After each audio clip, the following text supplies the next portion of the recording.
Hey, Freddy with CJ Off-Road. On your off-road vehicle, if you have 12-volt accessories or accessory lighting, you need a way to safely control them. Rory from Advanced Accessory Concepts. What can you tell me about your trigger system and the company?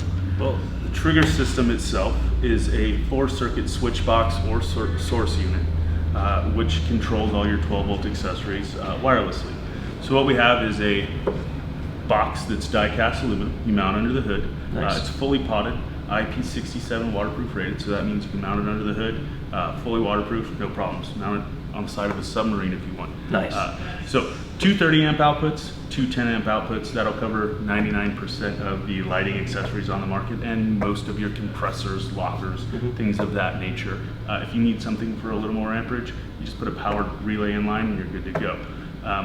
Cool thing about this is it eliminates the need to run wires through the firewall because we're controlling it via wireless remote or our Bluetooth app. Solid state, no moving parts, so once we get this thing installed, you'll see some of the additional features that the app runs that most of the people on the market don't have. Awesome. Let's get to the installation. Tools you'll need for this installation: basic wiring tools, a small pilot drill bit, a drill, Phillips screwdriver, a small file, 10mm socket, 12mm socket, and a 3/8 ratchet.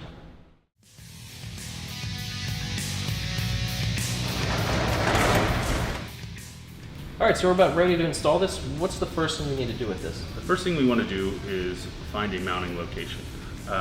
We do offer a couple mounts. Unfortunately with this vehicle it looks like they've gone to an aftermarket battery. So what we're going to do is mount it to the top of the fuse box. It's a really good location.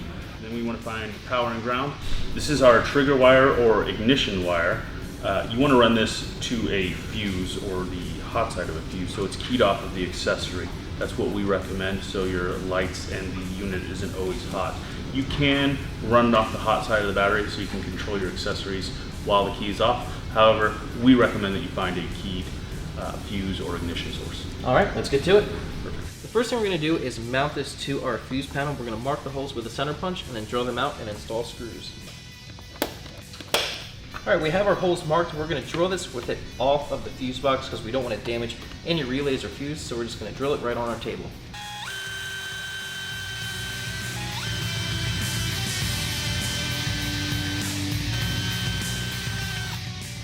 We have the holes drilled. Now we're going to mount the unit to the cover. We're not going to do it on the vehicle just in case we screw into a relay. We definitely don't want to do that, so we're going to put the screws in with it off of the vehicle. Alright, we have the unit mounted to the cover. Now we're going to reinstall it and check our clearances of the screws. You definitely want to make sure you're not going to be puncturing or damaging anything in this fuse box.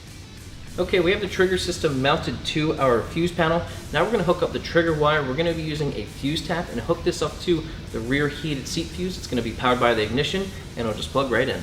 We're going to crimp this female crimp connector to the trigger wire first. Crimp it.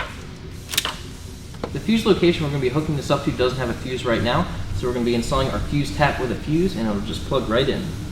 This is the fuse location that we're going to use. We're going to be using a 20 amp fuse with it and a fuse tap right here. We have the trigger wire attached to the fuse tap. Run the trigger wire into the fuse panel and install it. Got our trigger wire hooked up. Now we'll reinstall the fuse panel cover.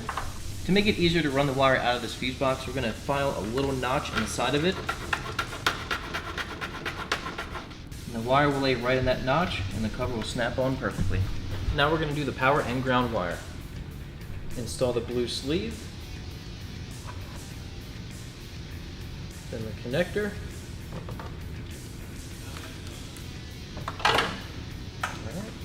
slide the sleeve over it. Now we can connect this to the battery. We're going to crack loose this nut before we remove the battery terminal. Remove the battery terminal.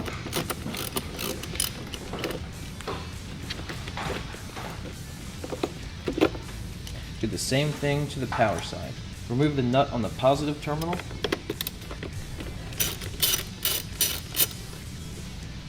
Attach your power wire to the trigger system. Reinstall the nut. Remove the nut on the negative terminal. Attach the ground wire from the trigger system. Reinstall the nut. Reinstall the negative battery terminal. tighten the nut. All that's left to do now is hook this up to the lights. All right, we have our light bar wired up. Now we're going to connect it to the first power outlet on the trigger system. Connect it and power it on. We're going to install the batteries in this remote. This is an RF remote that we will need to program to the vehicle. However, it does come with a pre-programmed general code, but for safety's sake, you do want to program the remote to the box itself. So take it off its magnetic base, loosen it up, comes off. Make sure you do not lose these little rubber O-rings. These keep the case waterproof and keep the lids for the battery tight on the unit itself.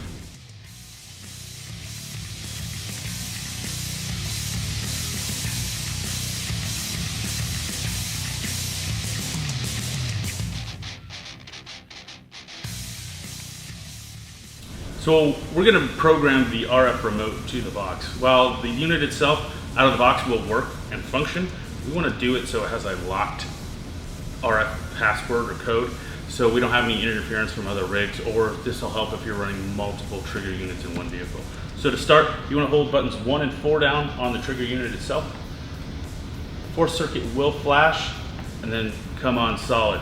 And then you want to hold down buttons 1 and 4 on the remote until the lights start flashing like that.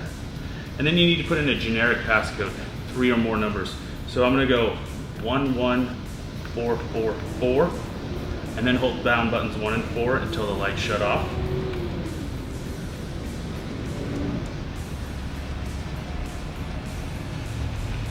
And then hit buttons 2 and 3, and you're good to go, and we're programmed. Now it's time to mount this remote. You can mount this pretty much anywhere you want if you want to mount it at all. You can mount it with screws or double stick tape or even Velcro. And we're going to choose to mount it right here with the provided double stick tape. I'm going to wipe it down with alcohol to make sure the surface is nice and clean. Peel the backing off the tape. We're going to stick it right here on this edge.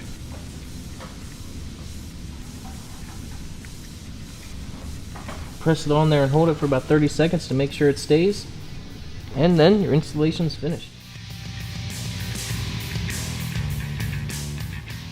One of the other really cool features, which most people really enjoy about the trigger control unit itself, is that it is connected through Bluetooth and you can run all your lights from your phone. So go to the Google Play Store or the Apple Store, so it's available for Android or iPhone, and download Trigger ACS. If you look for Trigger, you're going to find all sorts of shoot 'em up video games. Trigger ACS is what you're looking for. Go on there. You can turn your lights on from your phone. You can dim your lights from your phone. Or you can strobe your lights. Come on, Freddy, dance. I can't. Pressure's on. I can't. All right, Rory, I want to thank you for coming out. This trigger system is without a doubt the easiest switch system I've installed into a vehicle. The features just blew me away. I love how you can dim the lights from your phone. And we didn't have to run any wires into the cab, which just absolutely made my day. I really want to thank you for coming out. Not a problem, man. Thanks for having me. Thank you. Installation of this trigger system really shouldn't take you more than an hour, and before you know it, you'll be heading off-road.